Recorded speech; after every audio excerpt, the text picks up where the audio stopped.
I'm recording it, Neil.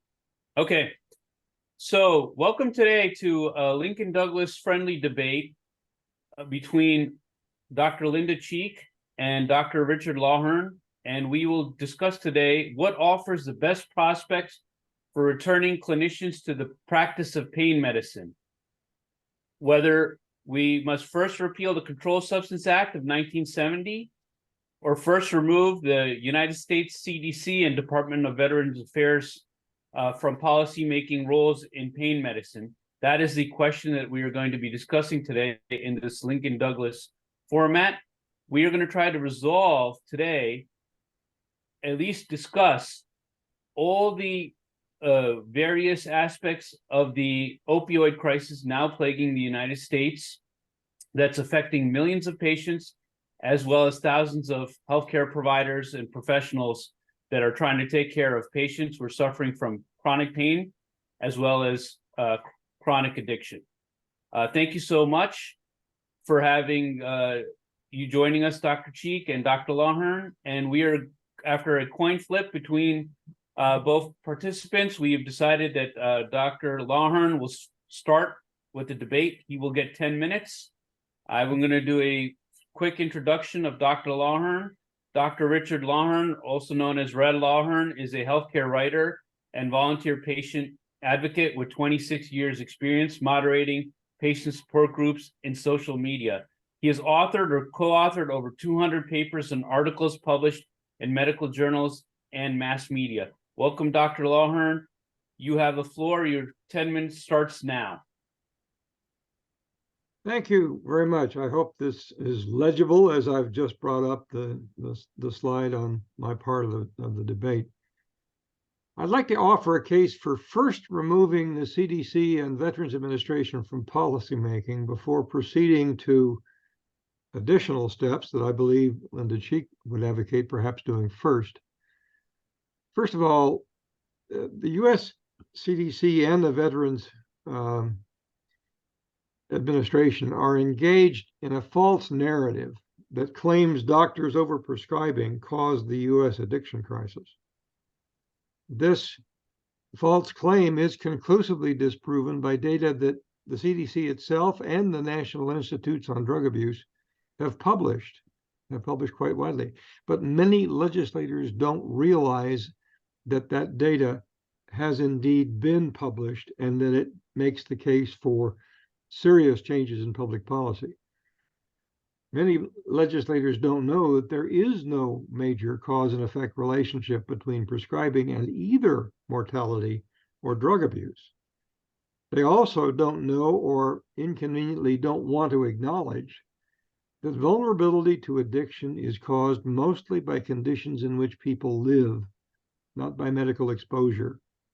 A clinician would call this the social determinants of health. But we do have to confront a couple of mechanical realities. First of all, the regulation of medical practice is essentially allocated to the US states by the Constitution. The practice of medicine on a state-by-state basis is responsive to individual state-level policies and laws. So the 2016 and 2022 CDC prescribing guidelines are embraced by law in over 36 states. That is changing, and it should, but we can observe that if the CDC guidelines are overturned first rather than later, this challenges many state laws in one stroke. And likewise, it immediately challenges many DEA prosecutions. But if the CDC is not challenged first, then DEA and state authorities can continue lying in their testimony against doctors, driving more of us out of, or more of them out of pain medicine.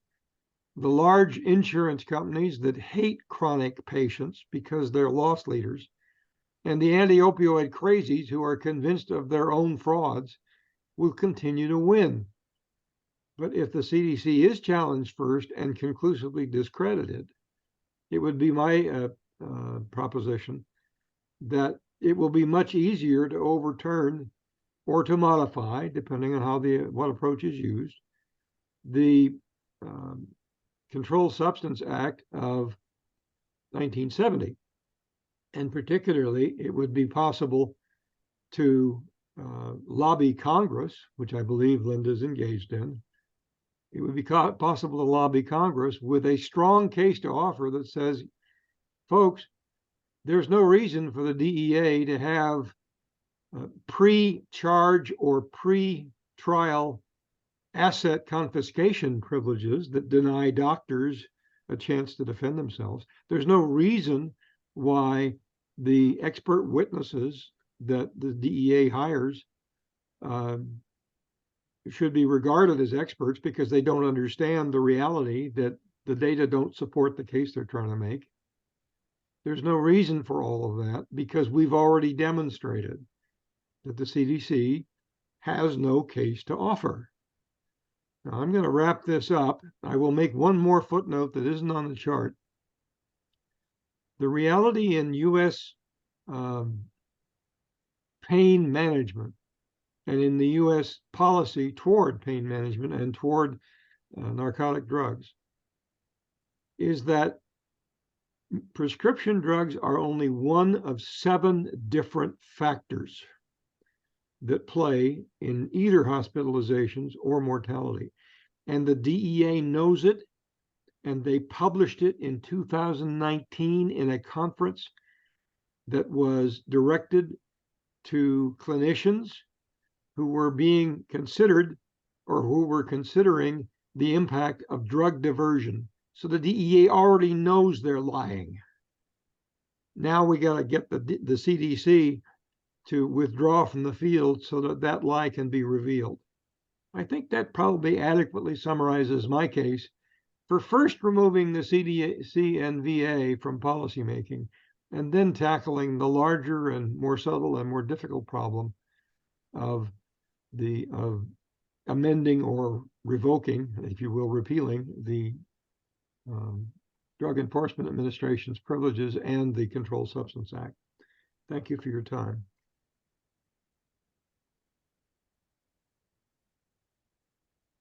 I will stop sharing. Thank you. And now, oh, okay, thank you, Dr. Lawhern, for that excellent summary that you made concerning the CDC and the veterans guidelines that are impacting policy. Is that the main method that these two organizations use to influence policy? Is this the main method that's happening throughout the United States over the last 10 years? If you could just go a little bit into that, I'd appreciate that before I ask some other questions and we move on. US CDC, in fact, essentially could be accused of mission creep because prior to 2012, they were not particularly involved in the development of policy for the management of pain. At that time, an outfit called the Physicians for Responsible Opioid Prescribing petitioned the FDA to put black box warnings on all opioids, essentially narrowing their use. FDA threw them out of court. The head of the CDC was essentially in full accord with the people who ran Physicians for Responsible Opioid Crisis, because their founding president was his employee in New York State, and the two of them had a very close professional relationship. So Tom Friedman invited Prop to come in and write a guideline and to do it in secret, because the process was never opened up while it was underway. And it took a protest by the Washington Legal Foundation to the House Oversight and Reform Committee to force the CDC to actually spend longer than 48 hours in reviewing publicly the guidelines that they were proposing to publish in 2016. So what we've got here is a long history of something that could very well be called insider influence. Okay. Go. I have a question then. Why are those guidelines so prominent? I mean, there's so many guidelines throughout the United States, right? There's I could say there's the pain management task force guidelines. There's also the World Health Organization guidelines. Each state has their own guidelines for how to manage pain properly. So there's a multitude of guidelines, thousands of guidelines. What makes a guideline? A guideline is not a set of laws. Please explain to the audience how the CDC guidelines is having such a tremendous impact on laws. Well, for one thing, like I said, within a matter of a year after the guidelines were published by CDC in 2016, March 2016, 36 states had adopted them in various forms and had adopted their recommendations concerning in limiting initial prescriptions to 7 days and advising that any prescription level above 50 morphine milligram equivalent daily dose should involve a consultation to assess risks and benefits, and anything over 90 should involve the engagement of a specialist in pain medicine rather than a general practitioner. So what we've got is a whole series of state actions that reinforced CDC and ignored its weaknesses. There were no serious challenges made that ever appeared publicly to the science and the, let us say, the data that should have been on which any kind of guideline should have been grounded. And CDC basically, they took the attitude, and other people let them take the attitude, and people in Congress let them take the attitude, that they're the 800-pound gorilla on the block, and they should be the one to have the voice. They were trying to basically crowd out the other speakers on the subject, the other authorities on the subject, and replace them with their own. So they were trying to capture the mission, and they worked very, very hard at it. Okay, now we are going to move on to Dr. Cheek's rebuttal, but before we do that, let me introduce Dr. Cheek. Dr. Cheek is a retired family practice physician and alternative medicine physician. As a result of the government agenda that we've been speaking about against opioids, and in spite of Dr. Cheek's record of reducing opioid use through healing alternatives, she became a government target.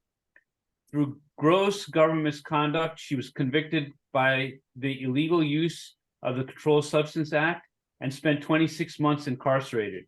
Her mission is to end government overreach in medicine and restore pain management. She's an author, speaker, and founder of Doctors of Courage. Welcome, Dr. Cheek, to the debate. And if you could please start with your 4-minute rebuttal, and I will give you a 1-minute warning to Dr. Lawhern. Thank you. Okay, thank you very much, Neil, and thank you, Red, for participating in this debate. I really appreciate your stepping forward for this so we can get the information out to the folks. First off, the fact that the CDC guidelines has directed 36 states to develop their own laws against opioids. State law has very little to do with the attacks right now that are on pain management. The attacks on pain management are primarily federal because of the laws that the federal government has against opioids. And in addition to that, the 1984 law that allows them to confiscate all of doctors' assets. See, states can't do that. So when the DEA, and also the DEA being a federal agent, you very rarely see the DEA stepping in to a state situation. But really, only thing state law is going to do is possibly bring the bring the doctor up to a confrontation with their board of medicine or something. So state law is really not the elephant in the room. The elephant in the room is federal law, and the CDC guidelines. Yes, they are being used in testimony. They are being used by the witnesses for the government. But again, what they found out in the federal government through the Enron and Anderson attacks in 2000 is they can charge anybody they can create a crime, first off, that doesn't even exist, and they can charge anybody with breaking that crime, and they're going to incarcerate them. This is what's happened in the last 20 years is that our Department of Justice has completely gone gone crazy, and they can because of immunity, and there's nothing we can do about it. So we have to teach people the truth so that they don't just incarcerate someone simply because the person is sitting in the defense chair.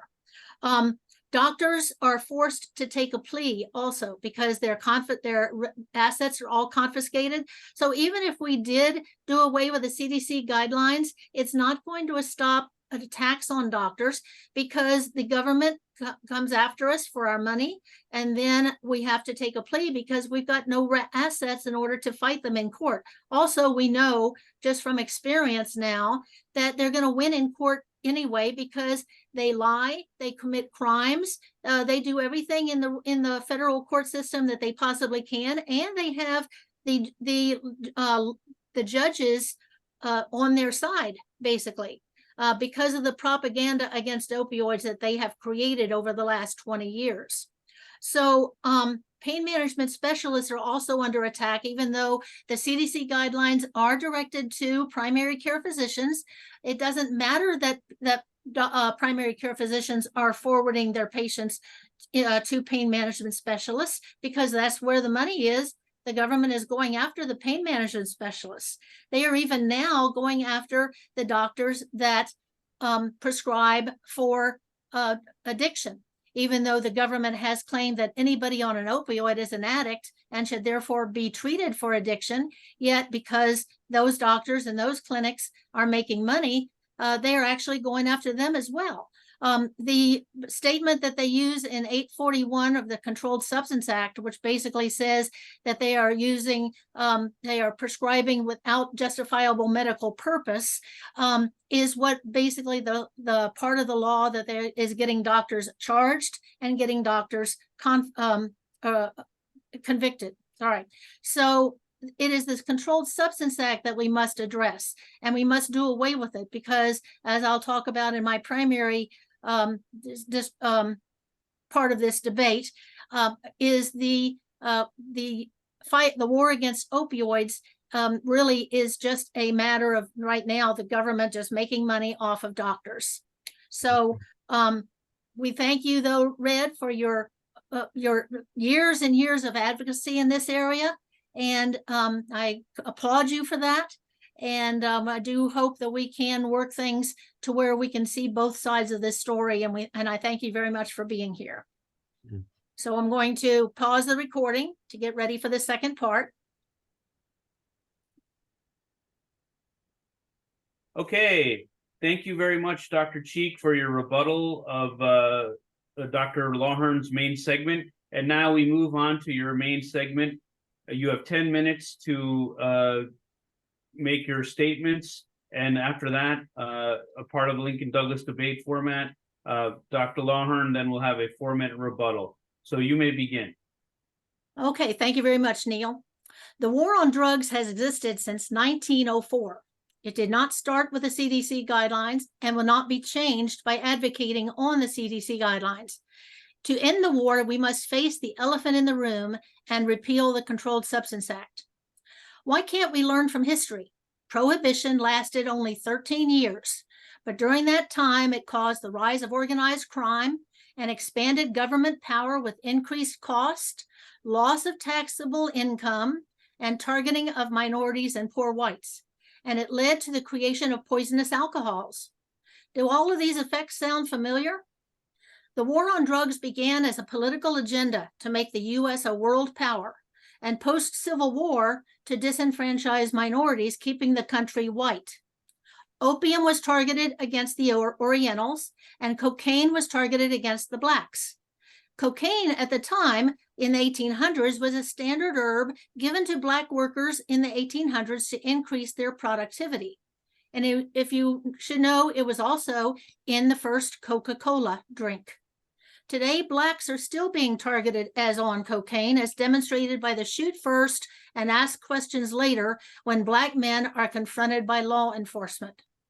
So over the last 120 years of the war on drugs, only the drug of choice has changed. In the 1970s, it became cannabis to target the hippies, and now it's opioids to target doctors. Now, the goal is to make money. In 1999, congressional criticism of the DEA for not bringing home the bacon turned the target to doctors prescribing opioids. You see, they had learned in 2000 through the attacks on Enron and Anderson that they can create crime where there is none and put anyone in prison that they want to. So in 2002, again, a long time before CDC guidelines, prescription drug abuse was compared to cocaine and the OxyContin action plan was begun. To convict doctors, the DEA has defined addicts as any individual who habitually uses any narcotic drug that endangers the public morals, health, safety, or welfare. So pain patients are therefore addicts, and the doctor that treats these patients are conspirators in the illegal drug trade. That is what's getting doctors convicted, not the CDC guidelines. The problem with the war is that no drug is the actual cause of addiction. And because the real cause is not being addressed, addiction is now growing exponentially, and we are on the rapid rise of the curve. So I'm recording now. So I'm going to share screen. And here we are. Okay, so folks, what this shows is that with addiction growing exponentially, that is the green line here. You see, what happens is for decades, for centuries actually, not even decades, we have existed on an almost zero growth of addiction. But now we are in this part of the curve right here, and we are doubling our addiction rate every 9 years. And as we go up the curve, we're going to be doubling it every 4 years. And we're just going off the top of the chart. So what's going to happen is that the government is going to say, oh, that's because of the opioids doctors are prescribing, and the problem is only going to get worse. Now, as it stands right now, opioid prescribing has gone down. That's the yellow curve. But opioid deaths are going up. Again, we're reaching a point where they are going up almost exponentially. And again, as you can see, this curve is before the CDC guidelines ever existed. And then lastly, this shows deaths, again, prior to the CDC guidelines. And again, the death curves are all basically becoming exponential, the worst being the synthetic opioids, as we know, the fentanyl and so on. And the problem with just targeting fentanyl is that all opioids, they just make another one. So the problem, CDC guidelines therefore mean nothing in this war. They are not a law. They cannot be used to raid or indict a practitioner or a user. So the data that I share is all pre-CDC guidelines. So the war on opioids has caused a 50% increase of suicides. Chronic pain patients are abandoned or suddenly weaned off opioids, having unrelenting pain, increased anxiety, forced to use illicit street drugs. The exponential growth of drug overdose is 5 times higher than 1999. It is increasing alcohol consumption, increasing disability, which is costing the country $600 billion. It's increasing healthcare costs with monthly visits to the doctor, untreated pain causing heart attacks and strokes, etc. It is expanding the black market. It is expanding the government overreach in our lives. It is expanding our racist penal system. Every 25 seconds, someone in America is arrested for drug possession, more than likely Black. Half of those in federal prison are for drug offenses. That's your tax dollars at work. The cost to our economy from 1971 to 2020, the war on drugs has cost the government an estimated $1 trillion. The economic burden just in 2015 was $504 billion, 85% due to fatalities and the cost of health care, and 15% from lost earnings from employment. Drug enforcement takes funding away from public safety, education, health, and social service. There are currently 130 bills in Congress costing billions of dollars and taking our legislators' attention to create and review away from more needed decisions. The national drug control budget was $41 billion in 2022. In spite of prohibition, 300 million people use drugs worldwide. Should drugs be criminalized? No. Our response should be my body, my choice. As an adult, I can make an informed decision about what I put in my body. So let's look at, again, I want to screen share again. You gotta go here.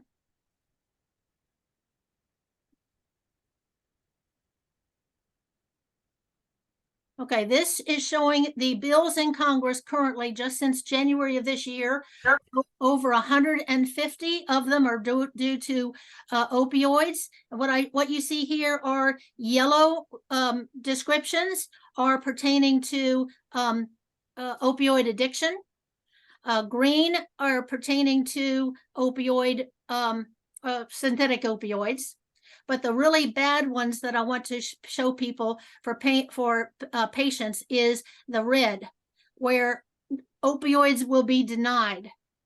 The CSA will require registrants to decline. That means your pharmacy to decline orders. They will establish procedures for approval of opioids by the FDA. They will allow HHS to deny approval of an opioid. And worst, the most absolute worst of all of this is to study the effects of remote monitoring on people prescribed opioids. Folks, this is the government looking at you, getting a record from the PDMP that you are on opioids and monitoring your life. We have got to stop this. And the only way to stop it is by repealing the CDC, repealing the Controlled Substance Act. Thank you very much. Okay, thank you very much, Dr. Cheek, for that comprehensive review of the Controlled Substance Act and all the legislation that is coming down the pipe.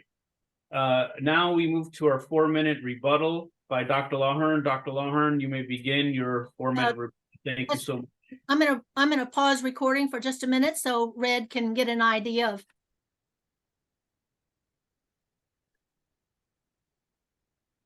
I respect very much the problems of the war on drugs that Dr. Cheek has highlighted.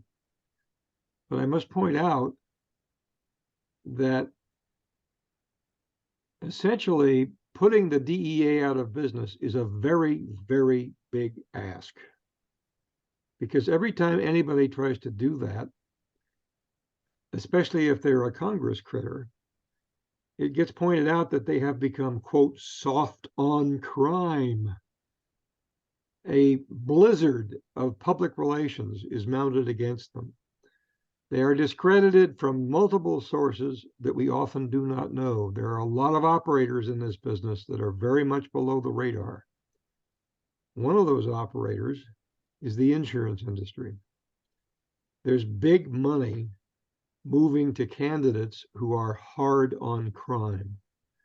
There's big money that are moving from disability insurance companies and hospital associations and others to support candidates who basically could not find their behinds with both hands on a sunny day with regard to any issue in clinical practice, but who can be convinced to take positions hard on crime.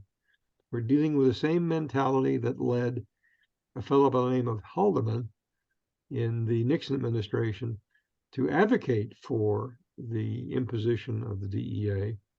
The very same factors that politically are there.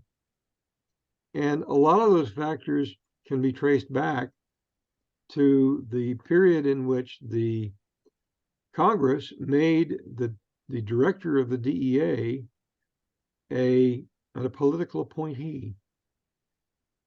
Likewise, we should also be aware that there are some serious changes that operate in a way that's not quite handy for canceling the CSA. One of those, interestingly enough, is the Ruan versus the United States decision of the Supreme Court in June of last year. That decision found, and DEA is trying to avoid the consequences, but it found that you can't convict a doctor of prescribing outside of usual and normal practice unless you can demonstrate that they knew what it was and that they intended to. We're now going through a second round, also interestingly, with Ruan, in which Ruan and other defendants are seeking court review of all decisions that have imprisoned doctors because of the non-uniformity of practice within the DEA. That's going to be a long, hard haul. I go after the CDC, or at least I propose that we do, because they're an easier target. An easier target in a target-rich environment, which we can agree is out there, gosh knows. There are multiple legislative actions, and I'm, by the way, involved in opposing a good number of them, just as I think Linda is. There are multiple legislative actions that are madness. We don't get, if we get occupied solely or primarily with trying to put the DEA out of business, that legislation continues to go forward. If, to the degree that it's allowed to go forward, that we do not have an engaged cadre of people who are trying to do something that's doable, and doable in the near term, we hope, I think we compromise our ability to make change happen. And that is essentially the degree of my qualified rebuttal to the idea that we tackle the DEA first, because the target's too big. I think CDC is a smaller target, even though they're certainly dug in. And I'm advocating for people to join me in efforts to essentially embarrass them out of business and to use the science that we have to do it. And that would conclude my rebuttal. Thank you. Okay, so now that everyone has had time to introduce their position, and then each party has had time to rebut each other's position, now we move to the summary stage of the Lincoln-Douglas debate. And I would like to remind both parties to actually discuss also in their summary how to bring back practitioners to practice pain management again, which was the original question that we brought to the audience. So please discuss that briefly in your summary response. And Dr. Lawhern, you begin with your 3 minutes, and please talk about that. Thank you. Let me see what I can do to screen share again, if I can. I'll put this up.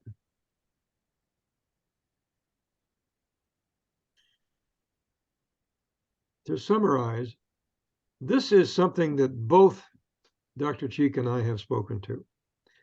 And it is a stunning chart because I first found it in a DEA conference on drug diversion. On the left side of the chart, we see the contribution of all drug overdose related mortality over a period of 1999 to 2016. There's lots of curves here. We can see heroin starting out as the red one. Notice that from 2000 on, heroin started climbing. We see prescription opioids. It's climbed rather steadily in this presentation, but it's only one of 7 factors. Anybody who proposes that opioids are a primary cause of either hospitalizations or deaths has not seen this chart. The mortality rate involving all of these together is indeed exponential, just as Dr. Cheek has suggested. But we've known for years that prescription opioids never dominated this picture, even in the era of the pill mills, because prescription opioids are essentially safe even when they're sold in street markets. The incidence of opioid addiction as a consequence of medical treatment is less than 0.6%. It's in a domain where you can't measure it. And if we are successful in bringing this kind of data to view, we can discredit the CDC guidelines that assume it doesn't exist and ignored it. We can also attack the DEA, as a matter of fact, for basically proclaiming a fiction, because they are grounding their rules on the exponential curve at the right and attributing that curve to prescriptions when prescriptions didn't cause it. So I'll sum up and I will come out of my screen sharing mode. I'll stop the share for now. There we go. I'm suggesting in summary that we are speaking to complementary thrusts, complementary issues. I tackle the CDC, and I'm doing this in multiple forms, and we gosh knows need help to do it. Linda needs it as much as I do. Because the CDC is a soft target. They're visible. DEA isn't. DEA does most of their proceedings in secret. They lie in public, but they prepare their liars in secret. And they are going after pain physicians based on the standards that the CDC supposedly presents. However, I would point out in summary that at least 5 US states in the last year have passed laws that basically protect doctors from being prosecuted in those states for overprescribing to patients that are under active clinical supervision. That's 5 states out of what used to be 36. That movement is continuing. And the work that we are doing to discredit standards that rely on the assumption that overprescribing is the problem is a major factor in having the US states repudiate that for their medical boards and their state attorneys general. So in that, I must differ with Dr. Cheek in that I believe that state laws are pertinent and that the more of them change, the more chance we have of discrediting DEA as well. Thank you for letting me summarize. Thank you for that summary, Dr. Lawhern. Can you just explain to the audience what is proper prescribing and what is overprescribing? Because you use those two terms without actually explaining to the audience what that actually is. So can you just, before we summarize, go to the summary with Dr. Cheek, please explain to the audience what is overprescribing and what is proper prescribing? Thank you. Okay. Proper prescribing has had a standard for the past 30 years. In 1984, it was proposed by the World Health Organization. It was called the WHO Ladder of Pain. What it means is that you evaluate each patient individually, you document your evaluations, you start with the least powerful medications that can sometimes be non-steroidal anti-inflammatories, so-called NSAIDs. You work up to weak opioids when the NSAIDs don't work or are counterindicated, and then you go to strong opioids if you don't get a positive patient response without side effects. This is a standard that represents proper prescribing. Overprescribing is a complete fiction, and we have to start from that understanding. There are people out there, and I've talked to them, who hypermetabolize or poorly metabolize opioids and other medications, I might add. And they can take a dose that would knock over a horse and talk to you very cogently. And there's a rich medical literature that demonstrates that you basically prescribe to whatever level is required to deal with pain without creating without creating untoward side effects that can't be tolerated.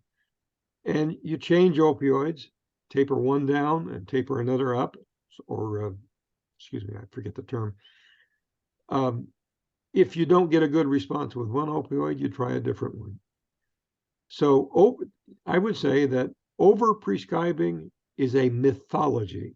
It ain't true, and we know it isn't true from an extensive medical literature on the genetic effects of opioid metabolism. I hope that's responsive to your question. Yeah, that explains a lot of, that's a very good explanation for our audience. I would also, as a moderator, explain, like, there's some people who can drink 6-pack of beer and not get drunk, and some people who are totally floored by a 6-pack of beer, correct? Amen, I agree.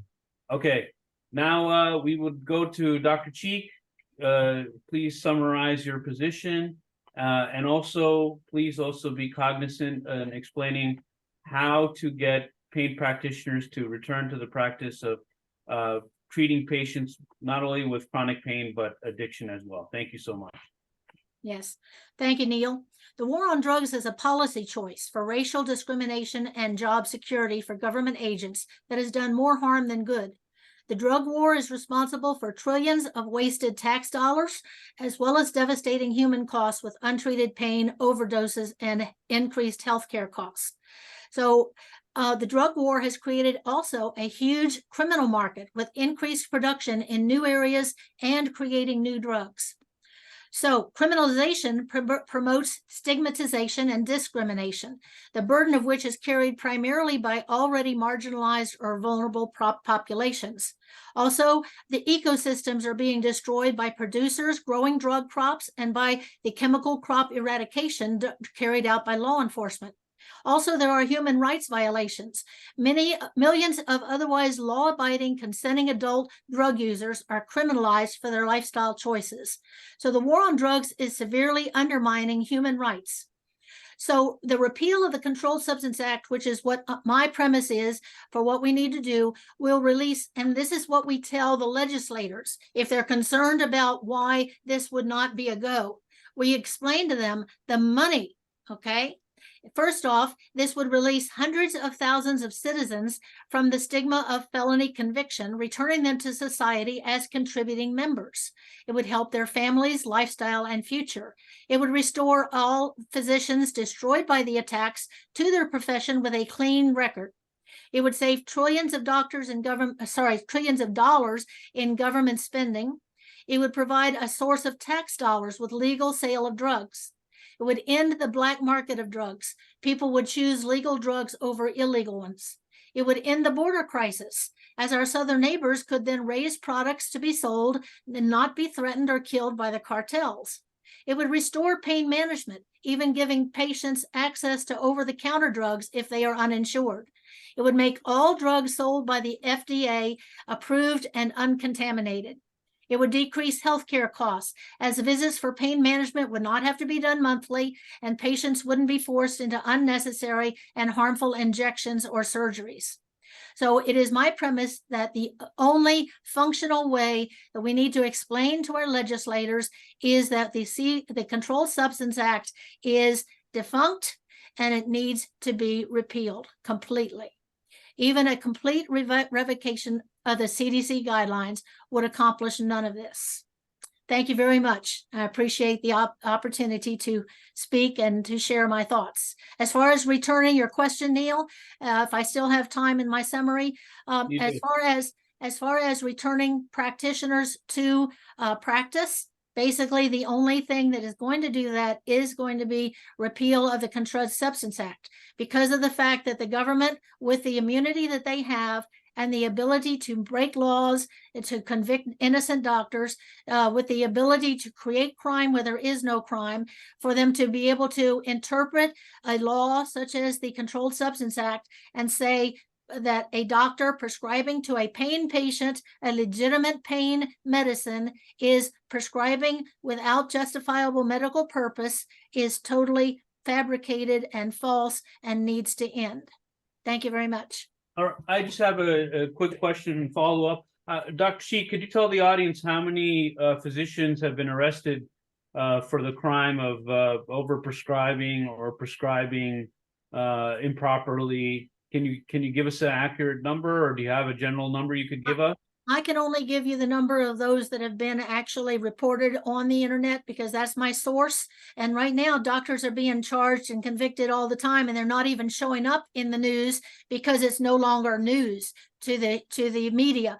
But right now we have approximately, I believe, 22 or 2,400 doctors that have been attacked currently. Now, how many treat pain nationally? Generally, what percentage of the doctors, or how many doctors treat pain predominantly in the United States? As far as I don't know. Do you know the answer to that question? I don't know how many doctors. I may have an input to this. Go ahead, Red. If I might. There was a declaration about 3 years ago from the American Academy of Family Practitioners and 5 other national organizations of clinicians representing 630,000 medical doctors and medical students. They declared that it is time to remove political interference in the practice of evidence-based medicine. Now that means those are 6 groups. Not all of their members by any means treat pain, but it's a good, if you will, it's an upper bound on how many doctors who truly believe that they are affected by the issue. Because even 600,000, general practitioners treat pain. right. It's the number one symptom that brings a client to a doctor. Exactly. 50% of patients that see their primary care physician are seeing them for pain, and primary care should be the basis of treatment. It's just that because you're a family practice physician, you don't know what you're doing is one of the things that they are getting doctors charged with. So family practice have now pushed it over into pain management, and then pain management doctors require the steroid injections to get your opioids. And it's just all a big fabricated financial, disaster. So, let me be devil's advocate here. Let me take the government's position, and you guys can respond to that. If there are 2,400 physicians that have been arrested, did that solve a predominant aspect of the problem and issue, right? I'm assuming these 2,400 doctors that were arrested or convicted, those were the worst offenders, right, of the prescribing crisis, correct? No, it is not. Okay, so it It's not didn't correct. solve any issue or problem. It Or didn't, it not didn't- only did it not solve an issue, those 2,400 prosecutions probably drove 200,000 doctors out of pain medicine. Now that's a rough guess. What we do know is that there have been studies of entire states, and Michigan was one of them, that have done what amounts to sham surveys of community clinics to find out what their practices are with regard to the admission of new patients for pain management. In that one state, half of all community practices are no longer accepting new patients for pain management. And most of those practices are tapering involuntarily the legacy patients they already have. So I if think we arrest 10,000 more doctors, the problem would get better or worse? I'm sorry? If we say if the government arrested another 10,000 physicians and threw them in prison, would that make the problem worse or better? Deeply, deeply worse, because it means we're going to desert patients without continuity of care, and we're going to see a surge of suicides to match the hundreds we're already documenting. There's an excellent article that I would refer people to by Maya Zalovitz in New York Times editorial that speaks to the documented cases of patient suicides that have proceeded from the denial of pain care. Well, that's just sad and awful. Horrible to hear that. Now, can you just also briefly speak, playing devil's advocate again, why can't these patients get the physical therapy? Why can't they get buffering? Why can't they get surgeries? Why can't they get injections? Why aren't those modalities curing these patients? Are those curative modalities or palliative modalities? What's going on here that opiates need to be given to patients? If you could just comment that briefly before we end our debate. Thank you so much. And I would invite Linda to fold in on this after me. Okay. The Agency for Healthcare Research and Quality in 2019 published a review of non-pharmaceutical, non-invasive procedures. It was one of the things that was referenced in the CDC guidelines. They looked at 5,000 trials. They found only 218 that met quality standards sufficient to refer to.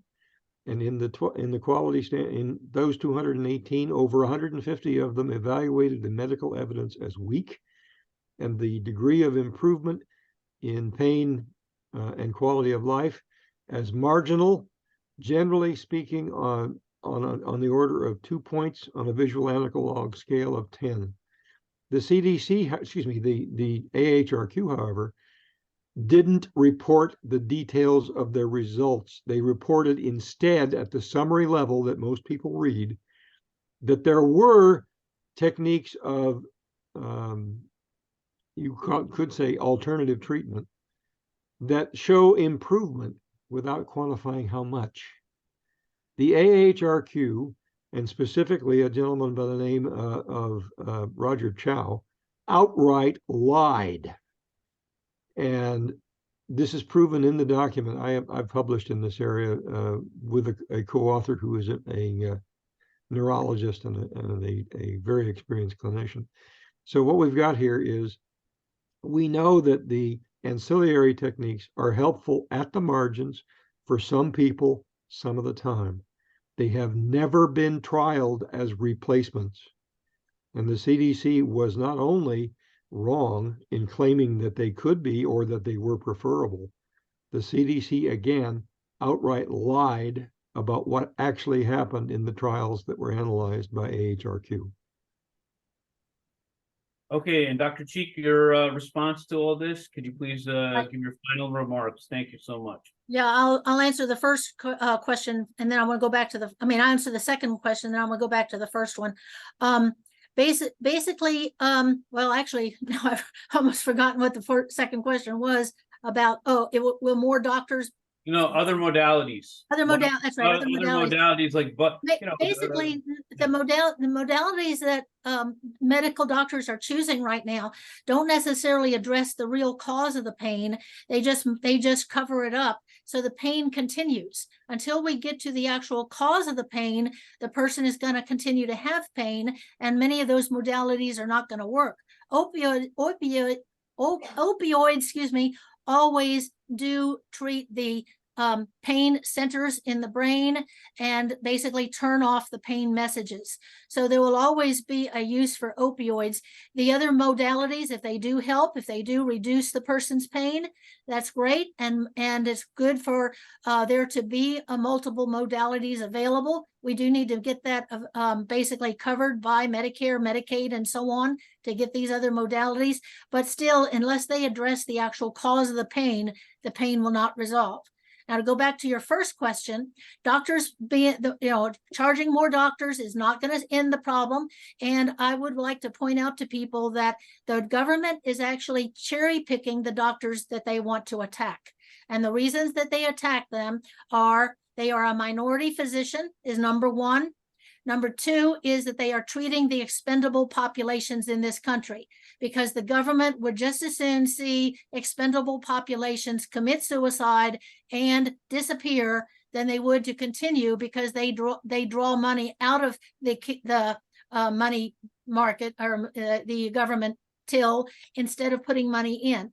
And those expendable populations are people who are on government insurance, who are on disability, who are poor, or who are uninsured. And so, if the most compassionate doctors out there, the ones that are treating those patients, are the ones the government comes after. And then the third reason the government goes after a doctor is because they have money. Okay. Now, it's not illegal to make money.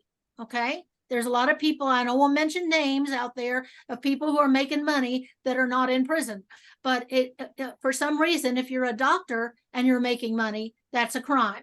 So they are attacking doctors simply because they are able to make money and do it legally.